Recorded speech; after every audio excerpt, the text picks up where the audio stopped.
animal. So right now, they're saying that there are about 2,400 adult great white sharks in an area. Oh, they're thriving. Okay. No, I reckon when we I don't know how we got into Jurassic World, but I'm happy that we're here. When we see Jurassic World, the park is in kind of a marketing mode. They've had to create this new dinosaur to bring in the punters.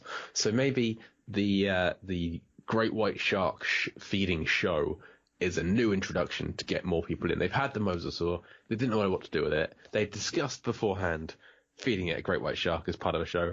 They dismissed that because, frankly, it's ludicrous catching and feeding that many great white sharks. 16 a week. It's just too many. The world can't take it. But they've reached desperate levels. They need to get the punters in now. The people are bored of dinosaurs. This is the one thing about Jurassic World I cannot get past, is this future where people bored of dinosaurs. Which, no, never. Not ever. They need to get the people in, and they're willing to sacrifice the fragile fragile biology of the oceans and harvest all these great white sharks to feed them just for that money, just for that greed. That's where we are with Jurassic World. I've forgotten what my point is. This is in Costa Rica, correct? Yes, it is. Yeah. Great white sharks typically swim in colder climates, don't they? Well, I know they're by the coast of South Africa and Australia, but the shark population in the Gulf and I guess the Atlantic side by Florida is not too huge. You hear about more great whites near, the Atlantic up in the northeast of America. Yeah. So the Martha's Vineyard area. I know there's some around there. So yeah. So they're capturing. So you could probably only capture one great white shark at a time. So that means you need to charter a boat, right? I'm imagining a kind of a perfect storm situation where they catch a bunch and they stick them in ice and they transport them. That was swordfish, but the same principle applies. That shark was alive though, was it not? Oh, the one in Jurassic World? Yeah. I think it was dead. You think it was dead? I think it was dead. I'm going to have a look now. I'm pretty sure it was dead. Now, I hope so. It looked like it was biting, and it looked like it was pretty fresh. So are they doing cold storage? Maybe, or maybe they're going to where the sharks are and they're kind of chumming the water behind them to lead the sharks back. Are they Pied Pipering sharks? I think they're Pied Pipering sharks. They're just throwing chum in the water? Yeah. And then they just lead them into a cage? I mean, it's the only rational... How far are they Pied Pipering? That'd be like hundreds or thousands of miles. That shark is dead. I'm looking at it now. That shark is an ex-shark. It is no more. It's dangling there's a hook through its tail. It's just hanging there. Isn't there another one being dragged up as well? Not that I can see. I mean, there must be one maybe off screen. That's the only one I can see. We'll have to do a whole show on Jurassic World at some point, Mark. Could they be finding dead sharks? Maybe. Yeah, these are the dinosaur food equivalent of roadkill. So they're just going out and accidentally running them over? Yeah, they're doing. They hired Todd with his boat to just plow through these gangs of sharks and knocking them out. Give them bald spots. These sharks, they don't have hair that can get caught in a propeller. I'm glad he's not in Florida because manatees would suffer greatly. Oh, he's dead. He died. Yeah, I'm just saying in general. Like, I hope he wasn't in Panama City Beach the year prior. Yeah. Well, yeah, he doesn't have that chance anymore. He's had what's coming to him. He got demolished. Yeah. So that's a good point. I'm very happy we discussed this because I was really, I don't know, I was a little worried about that. Feeding all these great white sharks to a genetically genetically engineered creature. Yeah, I'm always happy to talk about any of the Jurassic franchise, even the ones that I hate. So. You know what's most impressive about this movie? Guess what the budget was? So which one are we talking about now? Piranha? Piranha. Okay. I mean, it looks pretty good. So, like, 40, 50 million? 24. 24? Oh, Jesus, that's impressive. Yeah, I mean, 24 million, 40 days shooting, and worldwide it made 83. So I guess with quite a few known people in the cast. I mean, there's no A-listers.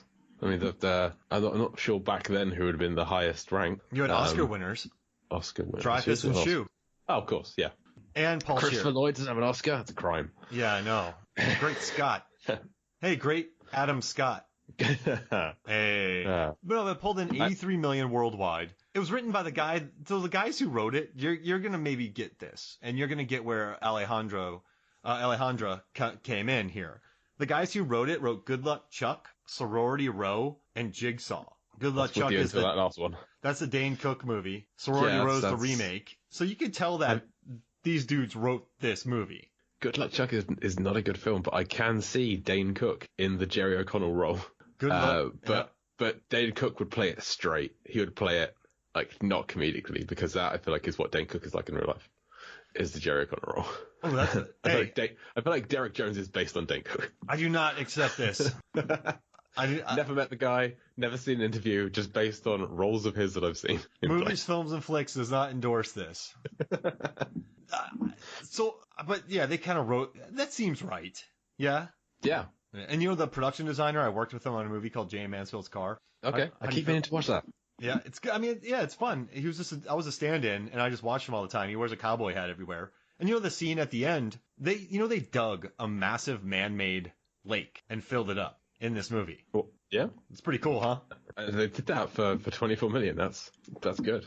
I mean, yeah, you'll watch the documentary. It'll change your life. You'll cry. I will. Now, I'll watch. How big of a fan are you of lakes under lakes? I've never encountered one myself, but I'm not opposed to the idea. And all right, let's see. What else haven't we covered in this movie? The kid Jake. He has a terrible bedroom setup. In that you can see his computer monitor as soon as you open the door. Oh, that's he bad. should know better than that. It's bad. It's a bad setup. His mom is pretty chill about it too, Elizabeth Shue. She knows what's up. Yeah, well, she's got. How old is he? 16, 17? Yeah, I think he's a senior.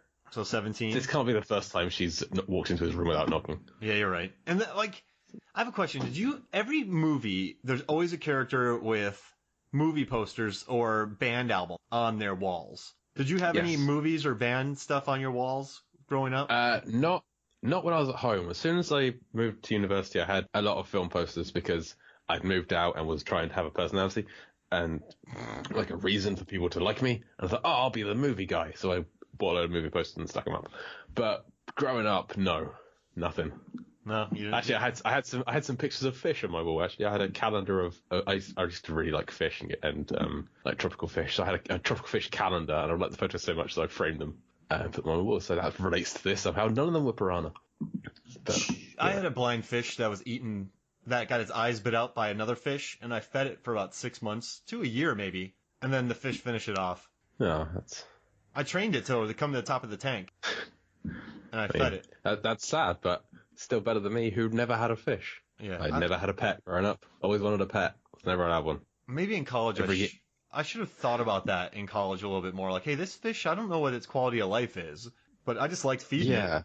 It seemed okay. It ate. It was happy when I came home to feed it. Thank you for finishing that sentence. Yeah, that didn't sound right. Now, shouldn't the sheriff be responsible? Because they didn't close so when they went and they found that dead body in the pier, like when they were walking on that old pier, she and Ving Rhames found a dead body. Yes, they found dead Dreyfus. Yeah. And they're like, well, should we close this? Wait, how did he float all the way there? But that's not the case. So why, like they kept the it fish open. dragged him. So are they the villains of this movie? Comparatively, no. You have to, like, Jerry O'Connell and Todd are far more villainous than, and Eli Roth are far more villainous than Elizabeth Shue. She brings up, maybe we should close the beach, and then Ving Rhames, his response is the typical mayor from Jaws line of, it's a holiday town, it's a vacation town, they need the money from the spring break. It's fair. They don't know what's done it at that point. They haven't got proof that there's a shark. In Jaws, there is much more proof that there is a shark. This is just a guy died in the water. Something happened. We're not really sure yet. As soon as there's a second thing, then they're right on it and trying to warn people. But when Ving Rhames is out in the middle of the spring break with a megaphone and tells people the sheriff has announced an emergency, he should be more specific. Yeah, shark! He's not doing a great job. He should be saying, like, get out of the water, you're going to die. Come on. There's like sharks, there's piranha, there's gas, there's something, there's like toxins in the water, do it now or you're all going to die. He should do something, not just say, there's an emergency and assume people are going to be like, oh, he's wearing beige, we must follow what his orders that he's saying. Here's an emergency, it's a cannonball! Yeah. And then they all jump in the water.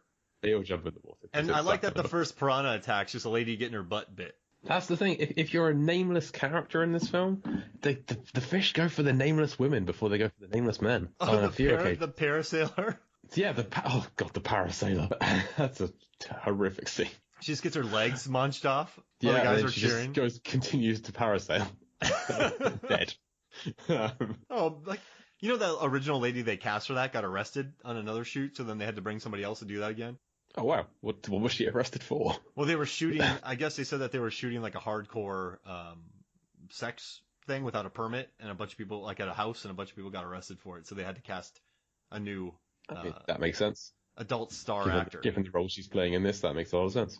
Yeah, so I thought that was I thought that was a pretty interesting thing to talk about on this. Yeah. Now, Kelly Brook's character in this, she's an enabler, but she's also kind of like a mama bear, but she's very flirty with a 17-year-old. I mean, yeah, who is she? I feel like she's flirty, but she knows it's not going to go anywhere kind of a way. She's kind of a tease, but she's flirting with him. Like the profession that she's in, the types of people that she encounters on a regular basis are probably going to be fans of hers or people who are attracted to her because it's Kelly Brook. And, Kelly Brook. Yeah. I'm a fan. And so you can imagine that she would kind of play up to that. She'd be like trying to make the guys happy and just kind of flirt a little bit to them, but it's not going to go anywhere. So 17, however old they are, she knows she's not going to do anything to them at all. Not going to lead them on in that sense. She's just going to flirt a little bit. I think that's fine. And I think back to Jurassic World. Jurassic World has the death of the kind of the nanny, the kind of the assistant. Yeah. Who she has a far worse death than her character really deserves. I feel like Kelly Brook is in a similar situation where she doesn't really do a lot wrong in this film. She's kind of on she helps out Jake. She tries to get Jake and Kelly to realize their feelings for each other.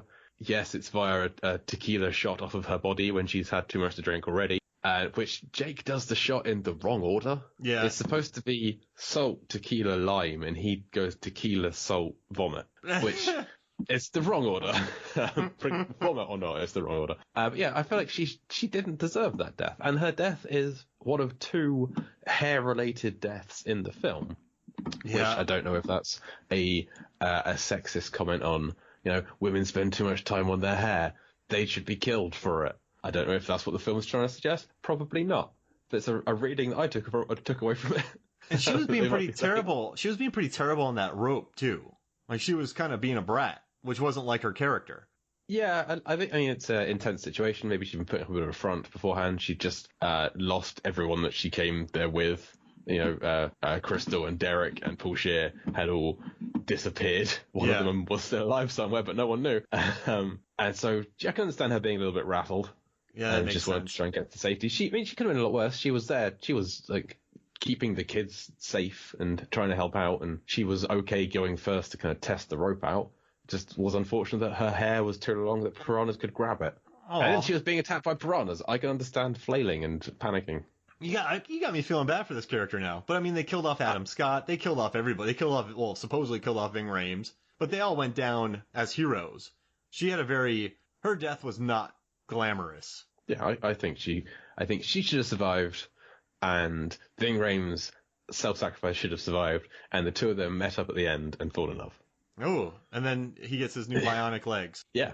And you've got a bionic Ving Rhames and Kelly Brook as this unstoppable duo out hunting piranha for the rest of their days. They team up with LL and Thomas Jane. Yeah. And they just travel the world killing huge creatures. Exactly.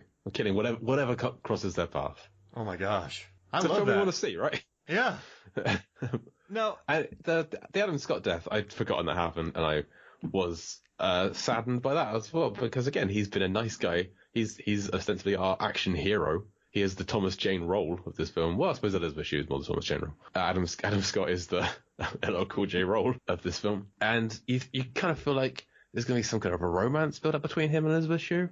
Because Adam Scott he doesn't have any kind of skin in the game when Shue goes to go and save her kids. He somehow finds out about it despite being off on a jet ski when she gets the phone call. And he just rides the jet ski up, jumps in the boat, I'm coming too, and they go. And he's useful and he helps and he saves and then he dies. He's the Scoggins. That's who he is. He's Scoggins. Hey, he's Scoggins. Michael Rappaport. I think Jake's responsible for all this. Leaves the kids go to the island, and then he forces them to go back. He doesn't tell them to go into shallower water, right? Because the boat will get stuck. Well, he does. He yells to watch out for the rocks. Oh, but I mean... but then you've got either Paul Scheer or Jerry O'Connell behind the wheel at that point, and they don't really care because some stupid kid. They've hired